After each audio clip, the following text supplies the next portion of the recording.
Alrighty. So, welcome, greetings on the solstice. And today, my larger goal, we'll do a lot of things within that, is to really take an hour to pause and to be with whatever intentions want to come through to us. It's an opportunity to catch up with ourselves so that we can be more wild, which is to say, we can be more alive in how we show up and how we take care of ourselves and of the life that is within us and around us. So before we jump into everything, we are going to move a little bit today, but before we dive in, I want you to set yourself up for presence. So does that mean you need to put your phone on silent, or better yet, face down, or put it in another room entirely? Again, if you have your tarot deck or oracle deck, animal cards, whatever you like to use, do you have it with you? You have things to write with. If you have revelations or things that you want to capture throughout this class, which you likely will, we're going to do a lot of different dives and explorations. And then also check in with your space. Is there anything that you would like to set up so that you could be more present? For me, it's shutting a door usually. Is it putting socks on your feet so that your feet aren't cold? Or is it grabbing a glass of water? Or is it bringing something beautiful into your personal space or lighting a candle? Is there anything that you need to feel really present and like you kind of took care of this time for yourself? Cool. I see some people running away and coming back. That's perfect. Good. So as usually happens with live classes, I have some great plan, and then usually the day of, usually when I'm in the shower, there's some unexpected twist that comes through, and I was really pleased with sort of what wanted to move today. So before we dive into some of the topics of rewilding and care and what that looks like, we're also going to make space. We're going to make a moment for any grief or stress that feels present to move through us so that we can be present with ourselves. We've been living in crazy times for an extended period of time, and there's really an inhuman amount of awareness as to what is going on in every corner of the world. Um, Whenever we want, we can check in with like grand scale of human and life suffering, and usually the worst events are highlighted and repeated. And so we have this kind of overexposure to grief and suffering around the world with social media and the news cycle. And usually it doesn't give us more compassion, it kind of numbs us out, or it leaves us feeling stressed or hopeless or afraid. So we're going to take a moment to let some of that move through us a little bit in case we've been perhaps taking in more than we can actually digest. Totally grabbed socks. That's great. I always grab socks. That's why I mention it, because my feet are always cold. All right, so take a moment. If you would like to sit, do that. If you would like to stand, do that. In general, standing allows for more motion, but check in with your body and give yourself permission to change your mind. Maybe you want to start in one and then you change your mind. So whether you're sitting or you're standing, take a moment to look around your space. Look out the window. You can look above you, behind you, below. Just take a moment to take in where you are and how you are.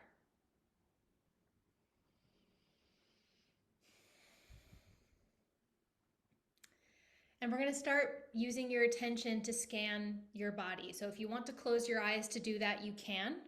If you'd also like to keep them open, you can. But we're going to start with your feet. So bring all of your attention and your awareness down to your feet. You can start with the soles of your feet if you like. If it helps, you can touch them. Sort of treating your attention like it's a spotlight, and then you're going to travel all of that spotlight to the feet.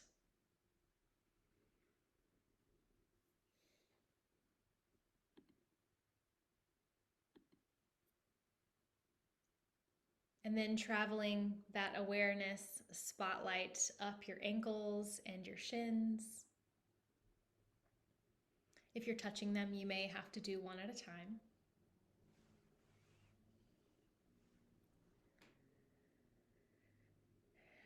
Be sure to get all four sides or all cylinders. Bring your attention and or your touch up your legs to your knees, to your thighs.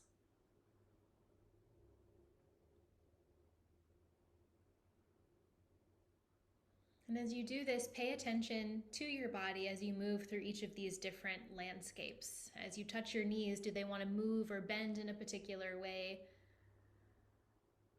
As you bring your awareness to your shins or your thighs, do any sensations feel like they're arising? Do any emotions feel like they're arising?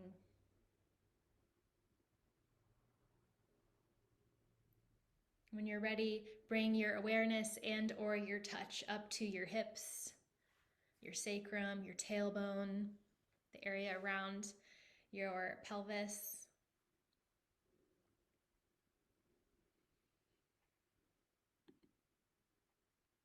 Again, being present with what arises, whether they're thoughts or stories, images, feelings.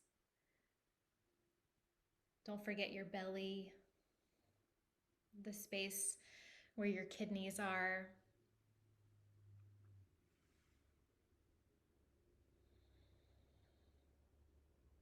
Moving around the cylinder of your rib cage. Remembering to give yourself any movement that feels like it wants to happen.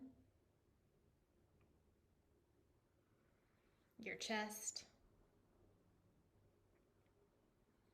Your back. Maybe you have to hug yourself to get to your back.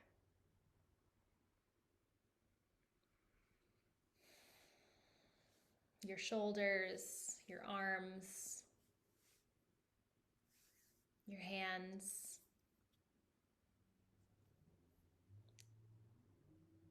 Your throat, your neck. It's okay if you're moving slower or faster than I am.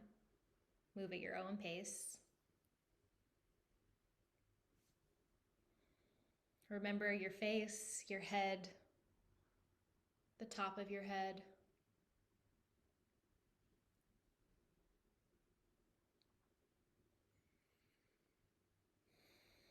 And once you've made your way up to the top of your head, pause, open your eyes if they're closed, and just look around the room again.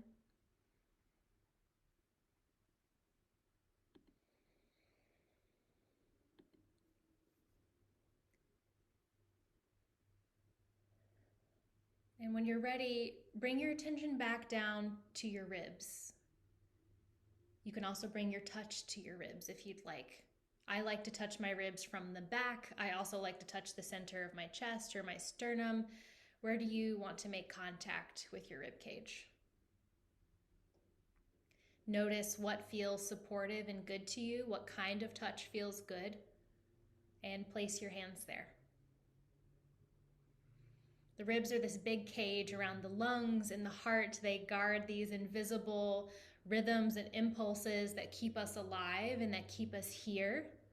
And so just take a minute to be with this protection, with this soft, spongy protection. As you breathe, feel how they expand and shrink like an accordion.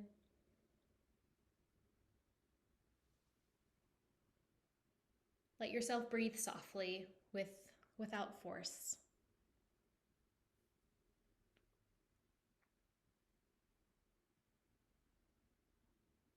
And as you have your spotlight of your attention, as you have your touch on your ribs somewhere, allow the rest of you to soften. Sort of like when we spotlight something, everything else gets a little more dim. It's still there, but it's more dim. And bring all of your focus to the rib cage, to this musical rhythm, this alive and mysterious force of your breathing, of your heartbeat drumming,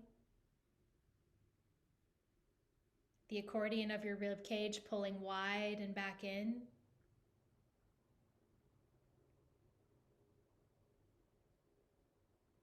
Be soft with it and be yourself with it.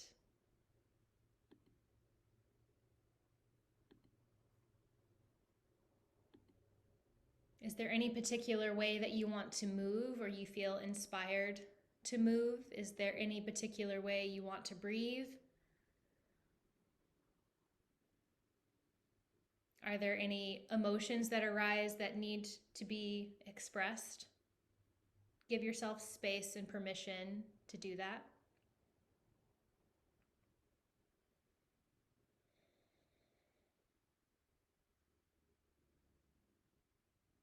If there's anything that you feel angry about or sad about, confused about, let that be what is happening.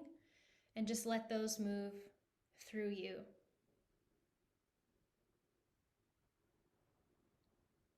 Let them move so that you can move.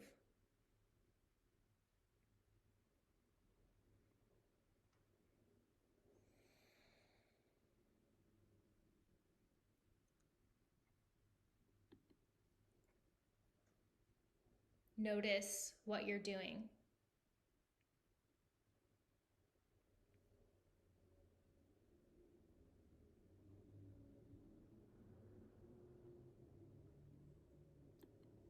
And when you're ready, which doesn't have to be now, give your ribcage a hug or this like, thank you for being here touch. When you're ready, open your eyes again, look around your space, your room, if there's any through windows or doors.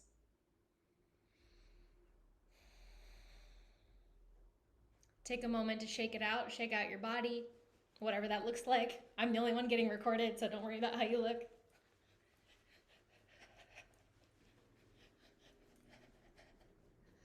And then just take your hands very gently, just pat your rib cage across your collarbone, your chest, under your armpits, down to the base of the ribs, the back of the ribs, behind your shoulders as much as you can. Just give them a good pat.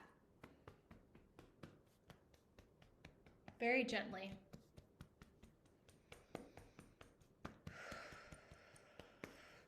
And shake it out one more time.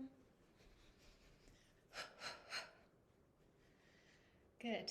When you're ready, which doesn't have to be now, you could be like, I'm going to do this for 30 more minutes. That's fine. Alive. Good. I was going to say, if you have something you'd like, how you feel now or how that was for you, feel free to drop it in the chat. I'm always impressed with how simple, present, good. That was my goal. With how some very simple things can really help me wake up and feel like I'm here. Awake now. Great. Soothed. Beautiful. I feel more awake as well, which is awesome. Okay, so now we're going to get more into rewilding and our solstice intentions. Energized. Love having energy. I'd love to hear your definition of wild, or what you think, or your definition of rewilding, not what you think is. If you have a definition that you like to work with, or if there are images or thoughts or ideas you have about what wildness is or what wild is. It could be an emoji. For me, it's usually the tiger emoji. No filter, uninhibited, allowing to grow in line with nature. Another one said uninhibited, beautiful. Fierce, great word. Original, essence. Fermentation, unafraid. Willfulness, passionate. Free and natural. Wolf emoji, love a wolf. Raw, fearless. These are all beautiful words, and they all mean something to you specifically, and so these are perfect.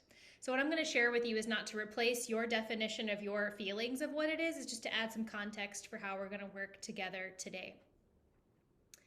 So rewilding specifically is usually an environmental term that is a form of restoration and conservation. So when we rewild a landscape, we're essentially restoring its nativeness, its belonging to itself. So we're restoring the plants, the animals, the biodiversity. We're restoring the waterways that are native to how that area would be if it hadn't been industrialized or pillaged or mistreated.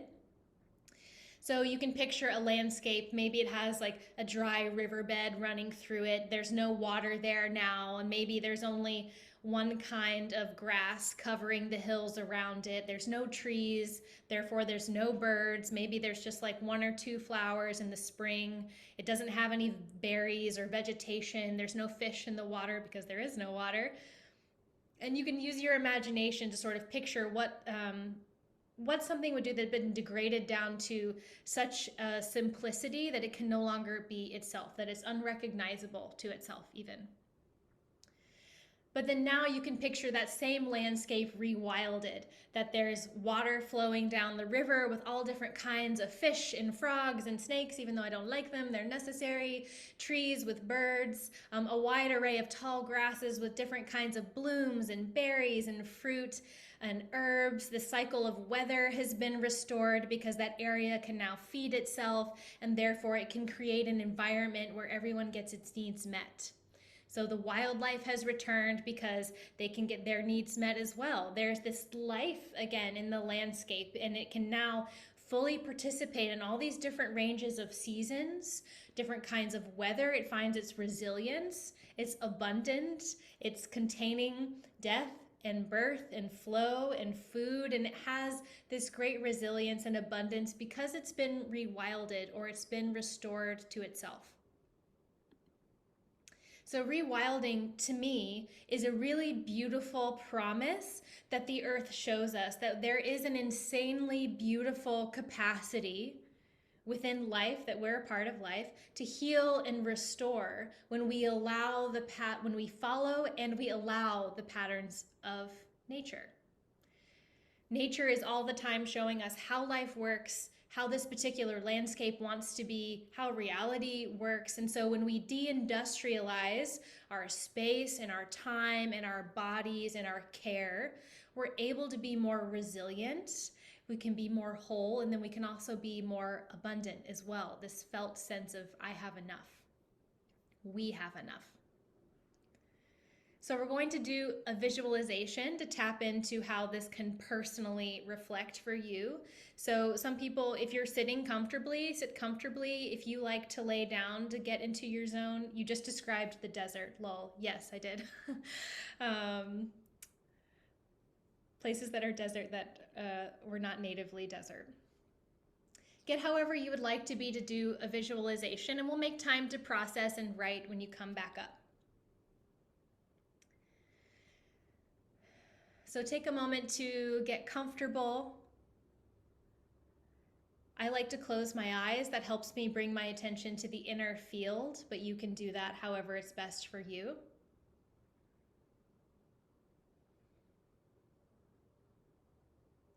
Become aware of your skin and the edges of your skin. Notice the temperature. Notice how and where you're supported by whatever you're sitting on or lying on.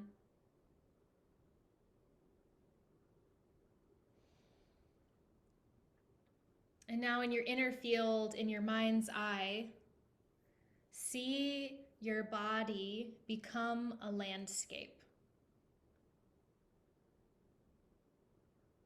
All of you are very different beings, and you all have very different landscapes. There is no correct landscape. Maybe you have a mangrove jungle, maybe you have a prairie or a wetland or a forest. You may have multiple kinds of landscapes in different areas of your body. Take a moment to let this landscape arise without judgment and let it reveal itself to you. Let it unfold before you.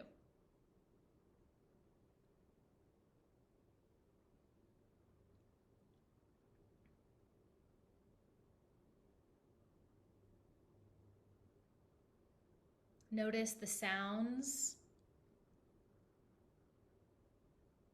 What is the particular music or sound of this space?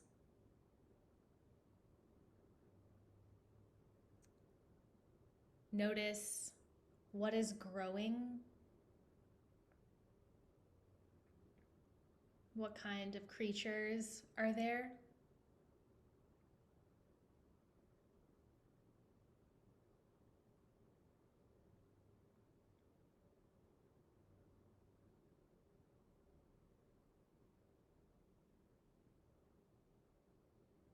How does it smell?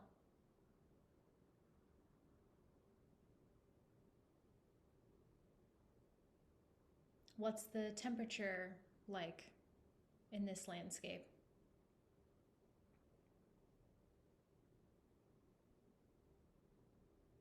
What's the weather like? Is it dewy? Is it dry? Is it raining? Is it nighttime? Really take in 360 degrees, all the things that are happening in this unique landscape.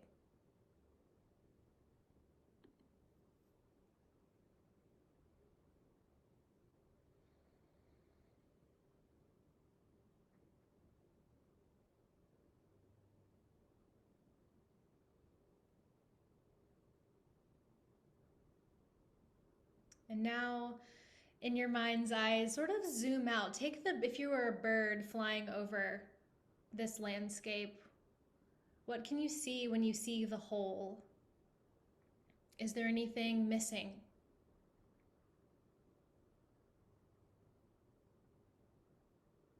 What isn't growing there? What isn't thriving?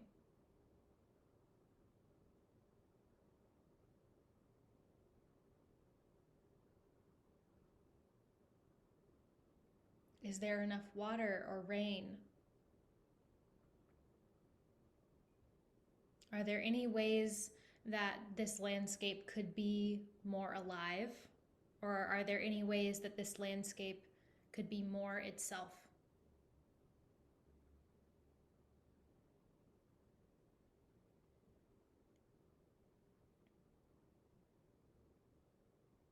What does the landscape need?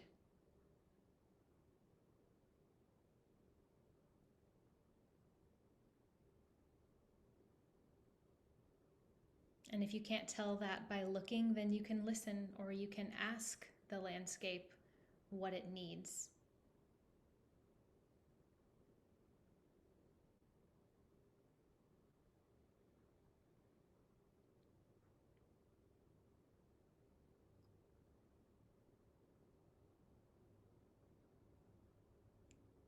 You can not only ask what the landscape needs, but you can also ask the landscape how to give it what it needs. How do you give it what it needs? And what is that?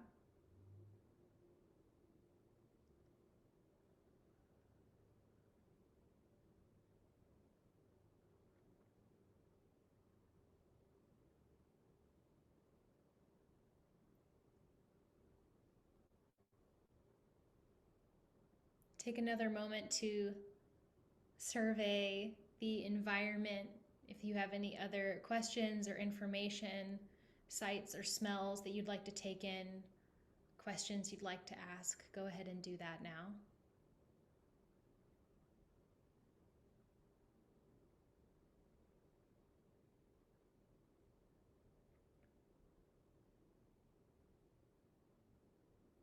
And when you're ready, say thank you to the land.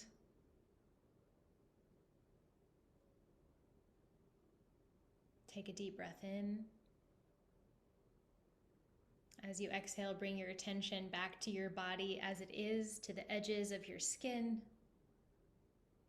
to the furniture that is supporting you, where it's touching your body. Take another deep breath in, expanding that accordion of your rib cage from earlier. And when you're ready, open your eyes.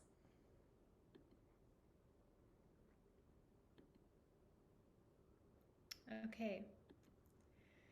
So take a moment, if you have something to write with, if you have a journal or a way that you like to take notes, take a moment to do that. What landscape did you see?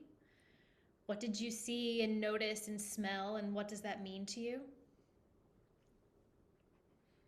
Any insights you gleaned about what the landscape told you that it needed and wanted? Write that down as well.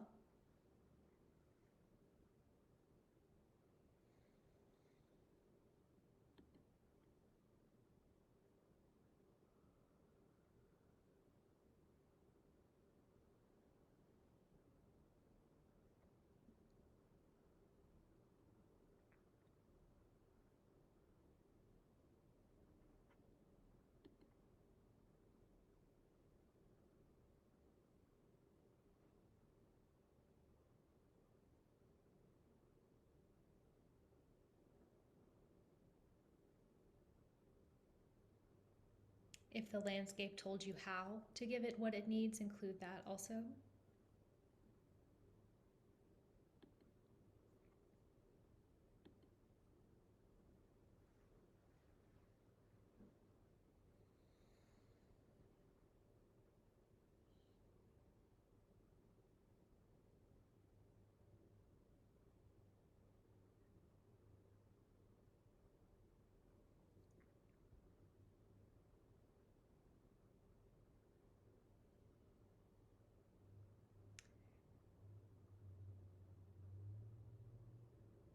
When you feel like you feel complete with recording or writing, feel free to drop any insights into the chat that feel you'd like witnessed or seen, anything that felt really potent for you.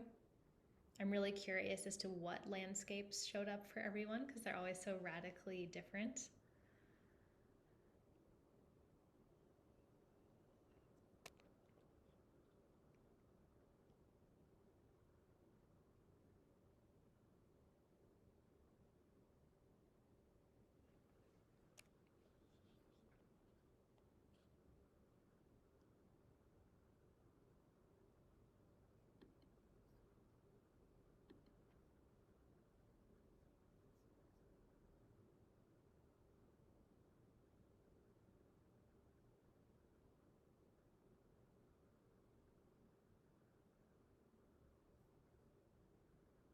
I see a lot of you still writing, which is amazing. We'll give another minute or so to writing. That you can take longer than that, but that's just as long as I'll make space for personally.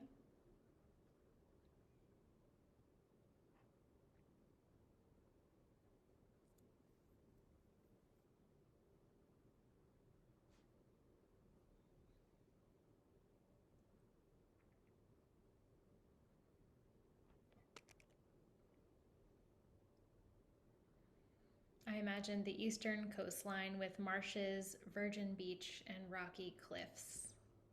Nice.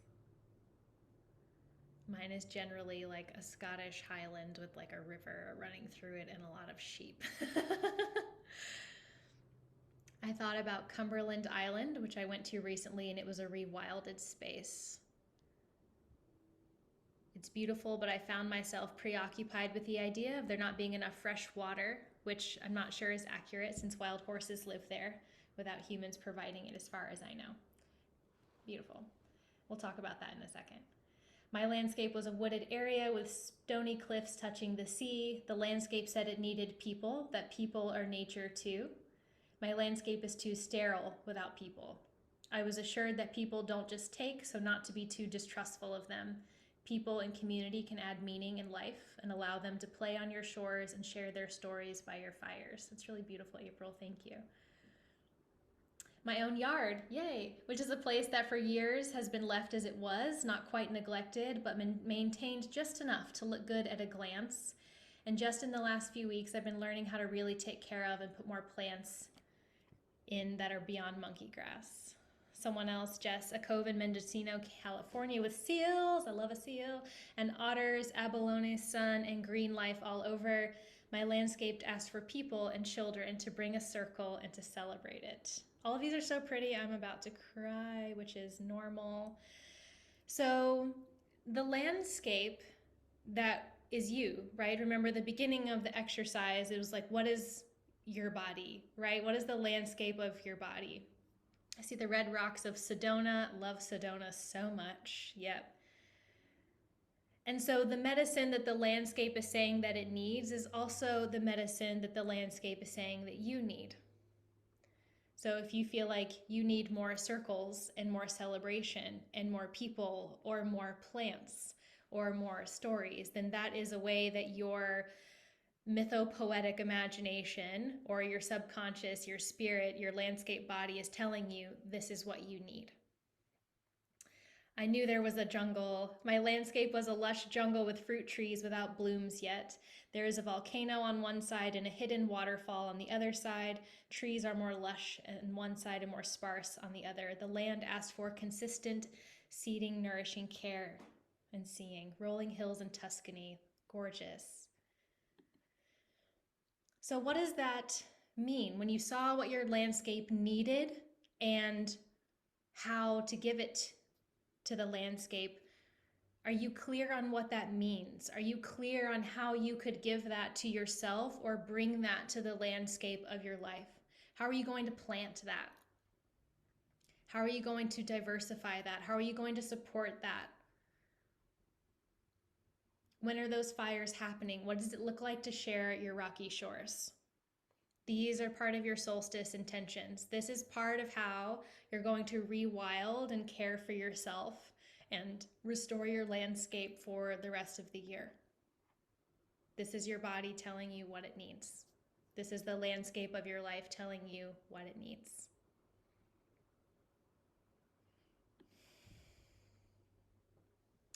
I'm such a writer and a process, and so I compassion with all of you who need a lot of time to write, but we're going to move on to our next exercise so that we can also be respectful of your time. So if you'd like to ignore me and keep writing, please do that. I encourage you to do that. If you're ready to move on, grab your tarot deck or your card deck or whatever it is you like to have. Gloria said, I saw a valley surrounded by majestic mountains, and I noticed that my heart was surrounded by thorn bushes. I asked how to open space to receive more love, and I was told my spirit animals can serve as watches and protectors who can advise me if in danger. I love that. You have a team. So take your deck. I love to give it a few simple shuffles. I'm not great at shuffling. I usually just kind of pull the middle out several times, giving it a few good cuts. And we're going to pull 3 cards. So I have a link. If you don't have a tarot deck, there is an online deck that you can use. Oh, Jess already shared it because she's amazing. If you're using the online, make sure you choose the 3-card selection. And then everyone just, this first card is going to be what is. This is going to be what is present. It's going to be now. So when you're ready, you'll draw your first card and you'll set it to the left.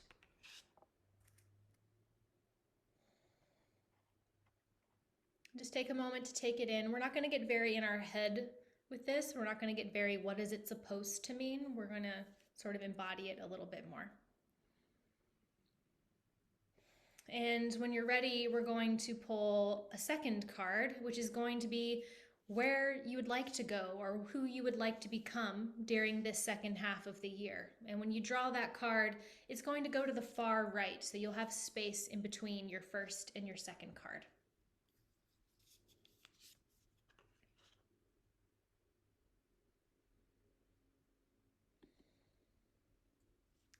And take a second to note what that is.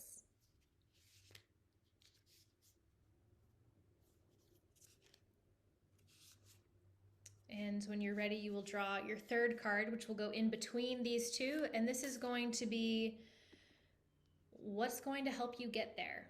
What can you start doing now, solstice, turning point in the year, that can help support you and carry you to that third card.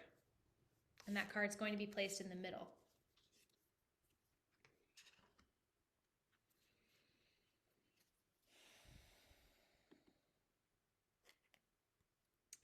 So take a moment to take them in. Notice if you see any dominant patterns or colors. Could I repeat the questions? Yes, the first card is now, is the present, and it's on the left.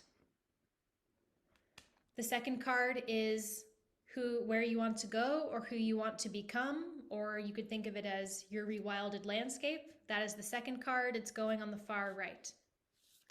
The third card is how do we get from A to B, and that card goes in the middle. So instead of getting out 50 books and Googling each card and writing down 80 million essays on all the correspondences of tarot over the past 100 years, we're going to move the cards. And this is an exercise I learned from my friend Michael Morris that I love so much. So we're going to take ourselves on a little journey. So get where you can see the cards. You can use them as a reference, but you also want to be where you can move. You're going to move your cards and let the movement teach you what these cards have for you.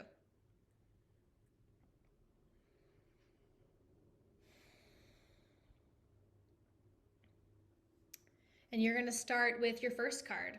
So notice if there are any shapes, or is there any implied movement? Is there any color happening in the card that you can put into your body? For instance, mine is like two hands sort of holding a heavy ball. Can I be the ball? Can I be the hands? What is it like to hold something heavy but also be in the cosmos? How can you place yourself in that card and pull it into your body and let it move you?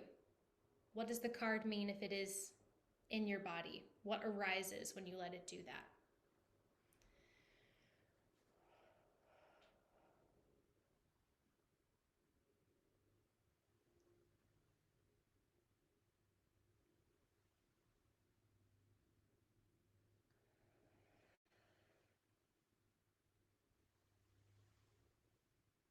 You can imagine yourself in the setting of the card. Mine is kind of in this rainbow, in this cosmos.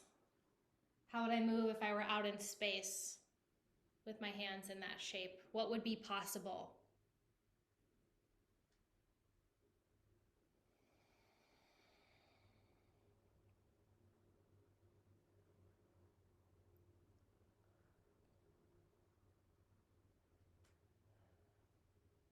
Stay in the first card as long as you like. What does the second card hold for you? The middle card. I know we drew it last, but it's the bridge. So how does this first card melt into the next one? What is that shape? What is that posture? What is that movement? What is that environment?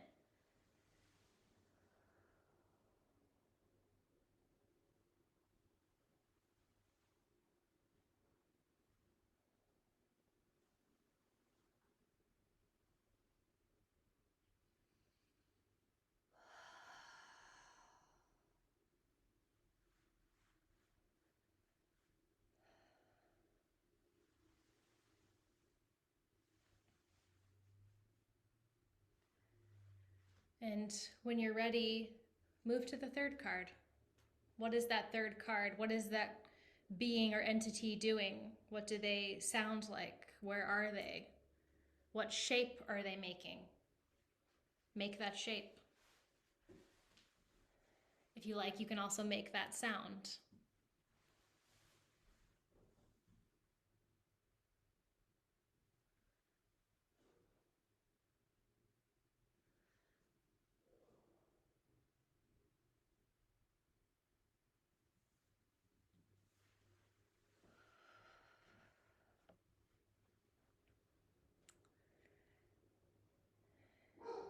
When you're ready,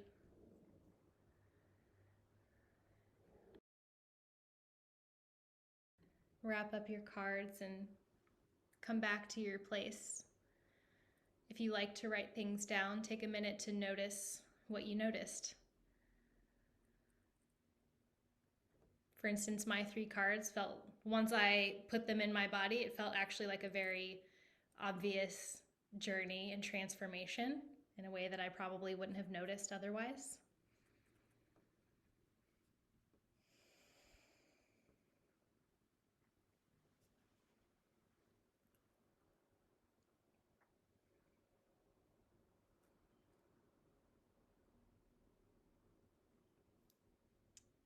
When you're ready, if you'd like to share one or all of your cards or anything that you noticed from putting them in your body, you can share that in the chat.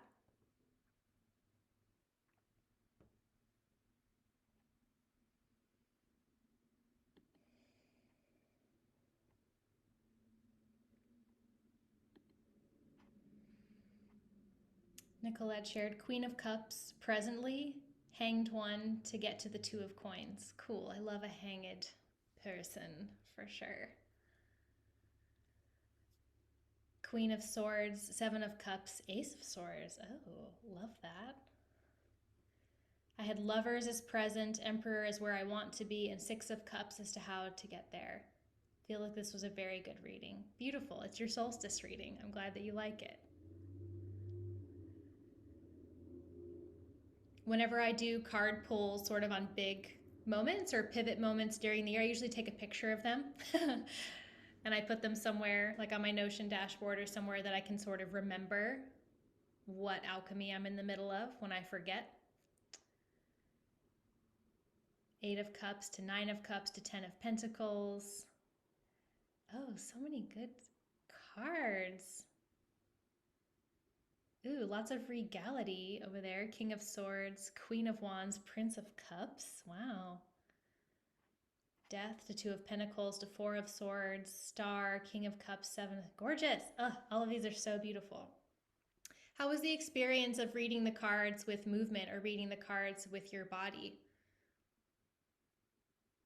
For me, I always find my understanding of them is a lot more visceral, very natural and insightful. Yeah. Awesome. I love that too. Good. So I promised on the class description that we would talk a little bit about, I'm usually visual, but the physical was refreshing. Yeah, it can help to just get us out of our head a little bit and kind of trust what we see the cards as opposed to being like, what's the right way to read it? To talk a little bit about releasing martyrdom a little bit. And at first, when I was planning the class, I was going to do this first, but now it feels like a logical conclusion to wrap up. So we'll take a couple minutes to wrap up sort of through this lens. So we've gone through a few things together now, and so you can really see how this journey or this alchemy of your cards, how this landscape, how these stories, these sensations that you felt in your body of like wildness and possibility, you can see how those are things that are worth protecting. They're not only worth protecting, but they're worth cultivating.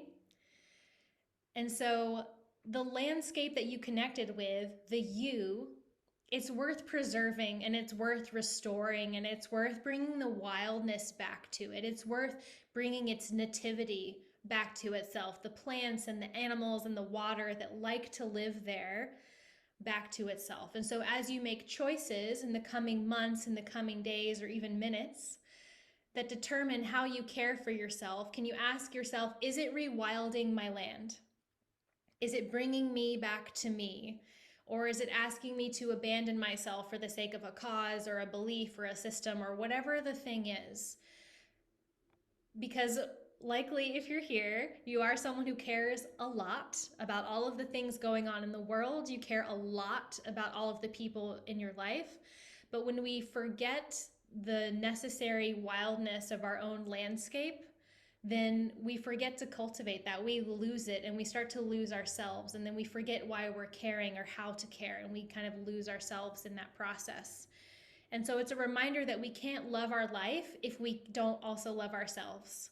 And loving ourselves has to be part of this commitment to rewilding who we are and restoring who we are to ourselves. And we used a lot of different ways to sort of come back to what that process could possibly look like. So if something asks you to set fire to your landscape for it, you don't have to burn at the stake, right? If something asks you to pour out all your water so that the rivers run dry, then you can't do that because that water has to take care of this land and these plants and these animals. If something asks you to simplify to the point that you only one thing can grow there, then that's not true care because that's not a living landscape. So that you have to love it and you have to understand what it is in order to rewild it in a way that's life-giving to you and all the things that live in your ecosystem of your life. So the second half of the year, I hope you've divined some ways really coming up from your body, which is, as someone pointed out in the chat, belongs to nature. How will you restore the waters? How will you increase your own biodiversity? How will you, re-fertilize the soil with its own biomass? How does that landscape become something so lush and abundant and wild that life can't help but flourish there? So, and something about wildness too is that of surrender, is that knowing that not everything is in your control, that we can take care of all that is ours to take care of, and weather still happens and life still happens, so that we can't prevent things that we don't want to happen from happening, but we can create resilience in our landscape. And so I hope that from this class, from these practices, that what you got was ways that it makes sense for you to engage with that for yourself. I don't have time to do this within our allotted amount of time, but one of the exercises that I was going to close with, but I'll let you do it after our class officially ends, is sort of writing a prayer to that landscape or writing a prayer to an element. Whatever your landscape showed you that you needed, how you needed it, what would you ask for its help with? What do you want it to continue to show you? How do you want it to support you? How do you want to support it? And can you write some kind of prayer or promise or exchange to that place? Okay, I feel like we need to start wrapping up because that always takes longer than I think it's going to. Oh, Emma, I'm so glad. That makes me happy. Thank you for sharing that. So we're going to wrap up. Jess and I both have something to share with you. The first is that I hope that this class in and of itself is something valuable and that you can take with you for the rest of your year and for this pivot point in the year. We do have offers that we would like to share that, of course, you're not obligated to join, but we would like to share what we have. If you would like to go deeper with these practices, if you would like to dive a little bit more into what it means to rewild yourself, to commit to your own landscape, and to not abandon yourself while caring, there are some special limited time offers that Jess is going to share about. But I teach a class called Water Medicine, and at the base of it is that every landscape needs water, and it's often the first thing that gets addressed and healed in order for the rest of the landscape to be restored, so that no living thing can survive on the planet without water, right? We can't restore the vegetation or invite animals back or have fish and bugs and all these beautiful things. When it rains, we need to be able to store it in. We need to be able to have flow in our lives. We need connection and surrender and forgiveness and release. All these things that water teaches us on both a spiritual level and an embodied level, and also an ecological level. And water medicine sort of brings all of those together to design these wisdoms more into your life and how you take care of yourself, and also how you let yourself transform. So basically, water medicine is about restoring that water cycle in your life, in your spiritual life, and in your body, and how we bring the wildness back into who we are, how we get support, and how we curate our expectations in life, how we get better at the rebirth process, how we get better at finding our limits and finding our dreams and desires again. Water sort of rehydrates all of the things that are desertifying, and usually addressing the water is going to solve a lot of problems. So it's a 5-week course where there's 3 live calls. We'll have more practices and stories and support kind of along a similar vein of the things that we did today. Sort of rehydrating back into the self, or rewilding, if you will. And so if you feel like that's something that you would like to explore more, we'll share more of that with you. For all you Dirty South yoga fans, Jess has an offer to help you sort of revision or rewild in your own way.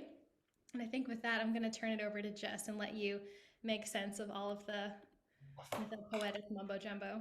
Yeah, absolutely. Thank you so much for the class. It's such a beautiful opportunity to connect with people. It feels like, because of the state of the world, some of this connection to others, even though we have had Zoom, it feels like there's like a re-emerging happening right now.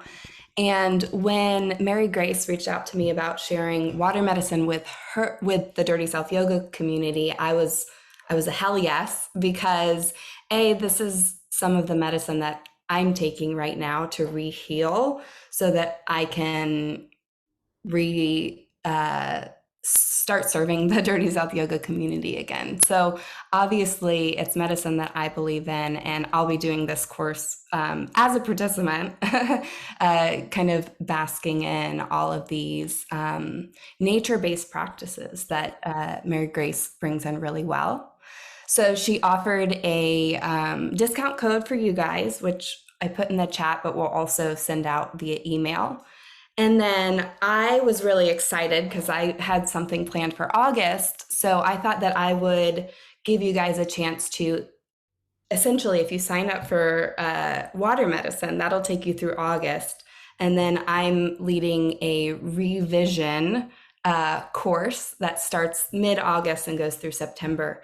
And the intention behind that is, with all this chaos of the world in the past 2 years, I feel like a lot of the visions that I had prior to that time have dissipated. Like they need some revising. And I imagine that most of us are in that phase of like needing to get our mojo back, needing to reassess what direction we're going in. So, what I've done is called in, I think we are going to have 5 guest teachers coming, and I'll send out more information about it. But we're going to do like a Wednesday night practice that is more in this style of visioning, creating container for ideas and creativity. And then there'll be a Friday noon yoga practice that corresponds with that. And that'll be a month-long practice. And so the reason I've discounted it to more than half off if you get it with the water medicine, because I think they feed off of each other so well. So this re-nourishing, connecting with nature, rewilding that Mary Grace will take us through will really prime for the August September experience. So we also wanted to leave some time at the end for questions, either regarding our practice today or about the offers. You're welcome to put it in the chat, or I imagine you can probably come off mute too if you'd prefer to ask your question verbally. But I just want to take a moment and say thank you to all of you for being here. I am so excited about just dipping my toe back into this community of beautiful people. And I really believe that if we continue to come together with our practices, that we will be able to really experience transformation both for ourselves and for our communities. Who did Mary Grace learn the movement practice from with the cards? Basically the concept of using is my friend Michael Morris, also a choreographer and a dancer and a witch in many ways. So the concept of using the tarot cards as a score for movement was something that the idea. So, and now it's a part of my practice. No problem. Beautiful. Does anyone else have any questions, comments, concerns, inputs, Thank insights? you. I Thanks. love this. Nicolette says, thank you for this. I'm off to enjoy the rest of the sunshine this evening. So, everybody, I do hope you enjoy this summer solstice day. It is special. If you can gather with loved ones, this is a beautiful chance for us to gather, but it's just a day of celebration, a celebration of life, which we so need. So find a way that feels good for you to continue this celebration. All right. Thank you all. Thanks for coming, and hopefully we'll see you soon. Yeah, thank you. I see Danielle. Hi. Rachel, Allison. Thank you guys so much. Bye, everyone.